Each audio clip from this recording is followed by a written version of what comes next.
Hola, soy Mar y este es mi compañero Miguel y os invitamos a que nos acompañéis a conocer Sabores de la Vid.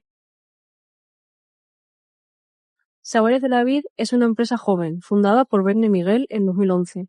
Somos una distribuidora para el sector Horeca que también cuenta con tienda física en Alacuás. Defendemos lo artesanal, lo natural y la vuelta a lo sencillo como nuevo paradigma de vida. Vale, aquí tenemos nuestra exposición de vinos. Trabajamos vinos de ámbito nacional, pero sobre todo trabajamos vinos de Valencia.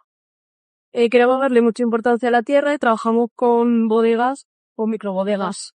No solo trabajamos con vinos, que también trabajamos con licores de pequeñas productoras que como pueden ser la cazalla, derivados de cazalla, los vermuts. Realizamos detalles para bautizos, bodas y comuniones, los adaptamos al gusto del cliente. Trabajamos también gamas de sin alcohol, donde podremos encontrar verdeces, zumos con muchas aguas, sidras. Podréis encontrar desde chocolates, mermeladas, mieles, en dulce y en salado, conservas, choricitos, olivas. En formatos de regalo tenemos muchos diferentes, pero el que más nos representa es la cazuela de barro, ya que el oficio más antiguo de Alacuás es la alfarería. También podéis venir y sacar una tarjeta cliente, es totalmente gratuita y es como un cheque crece.